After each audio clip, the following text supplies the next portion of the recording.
Ayan oh. Good morning mga kalakad. Ito na yung first delivery ng mga biik oh. Ayan oh, meron na diyan.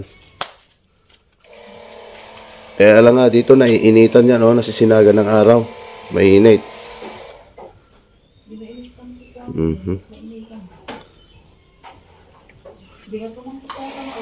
Pakita lang natin dito mga kalakad. Nag-deliver na sila, meron pa.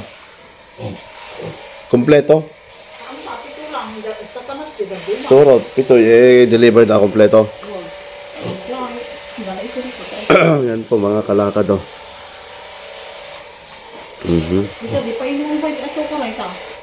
Hindi ko kabisado mga kalakad. Maganda na yung ginawa nilang divider dito oh.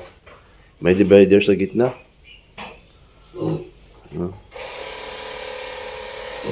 Mga kalakad oh. So dinidisinfect nila dito sa kabila, although hindi naman lalagyan to. Ano, may disinfect. Oh. Yan mga kalakad.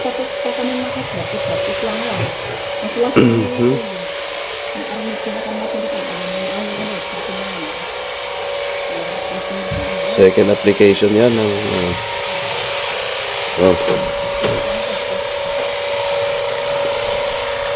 disinfectant.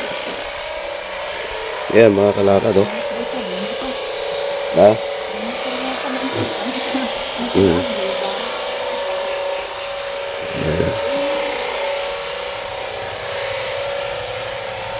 So, yung mga biik niya magaganda rin, pero medyo maliliit pa lang talaga mga biik ngayon. So, ngayon napakamahal kasi ng biik ngayon ayan nagsitaasan lahat ng mga presyo ng bilihin mula nung sa pandemic na yan na nangyari mga kalakad. So you can expect na ito mahal din itong mga to mga kalakad. Sisilipin natin doon sa kabila.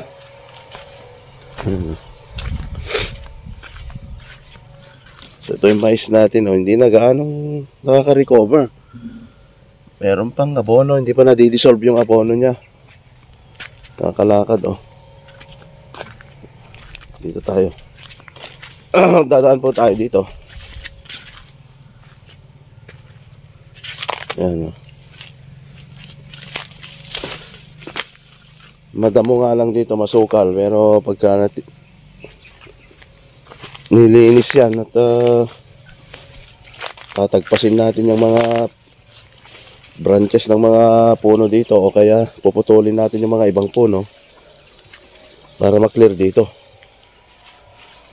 Ayan, so ito yung first na delivery ng baboy. Ayan sila mga kalakad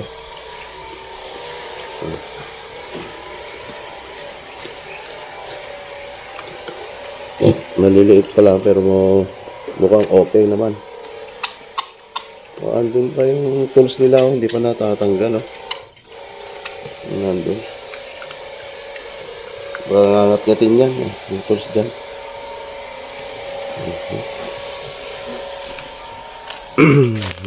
Sinasabay yung application ng disinfectant. First application pa lang kasi ang naiakon dyan spray. Pang second lang ito. Ayan mga iba, bababa nila, bali 7 lahat ito. Yan mga kalakad papakita lang natin ulit to. Itong kawayan natin dito na buho, nakaganda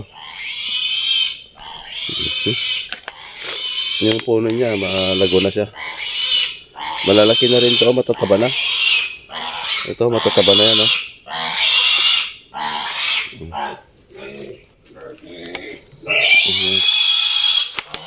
ito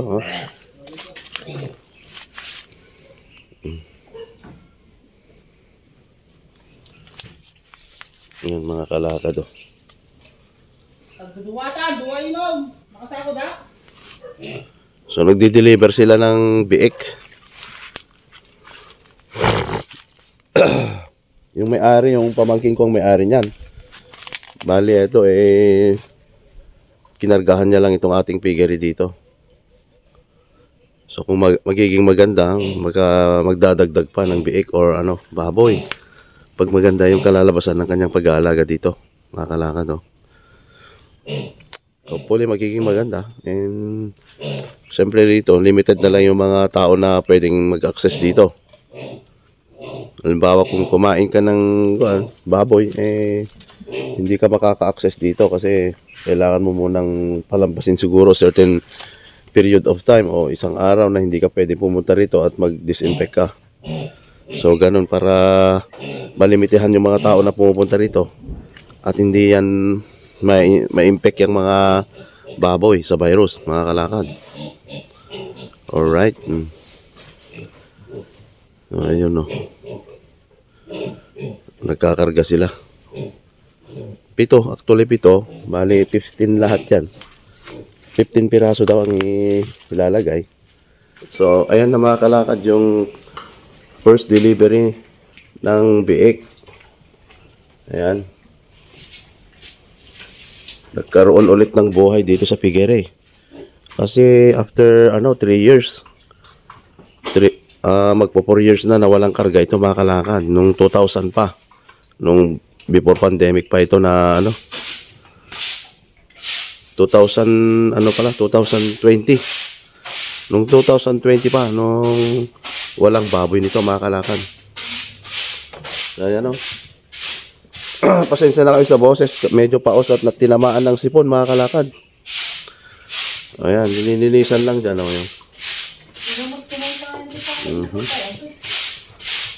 Yan.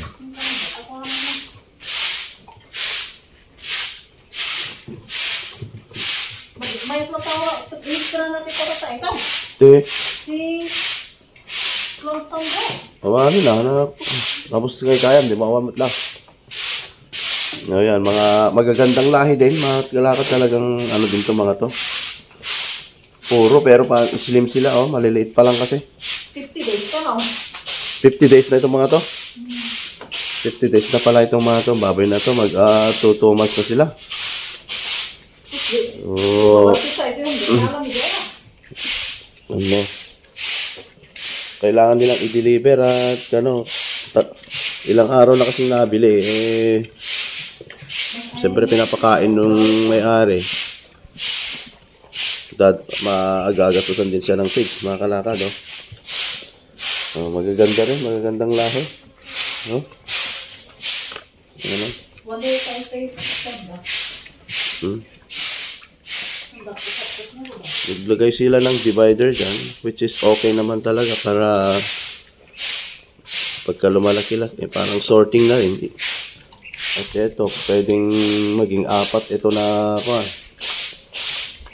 tawag dyan, na kulungan. Pwedeng maging 4 na kulungan, So, sort mo, yung medyo malalaki, ibubukod mo na. Ayan.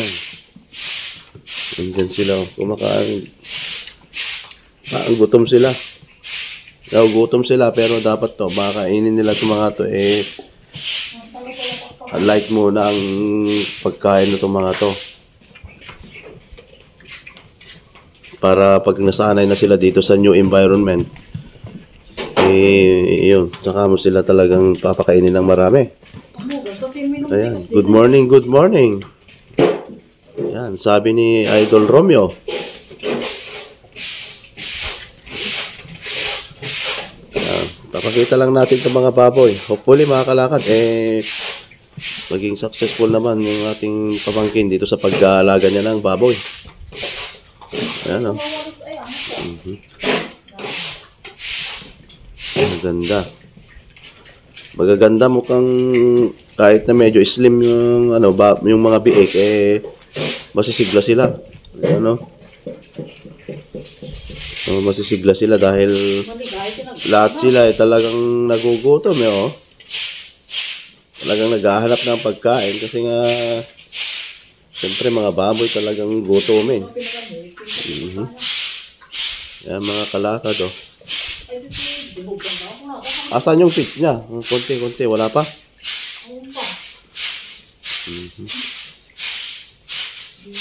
Oh, wala daw. Binugwan na lang eh. Oh, so, yan lang mga kalakad ah. Yung dito na lang ang ating vlog sa araw na ito.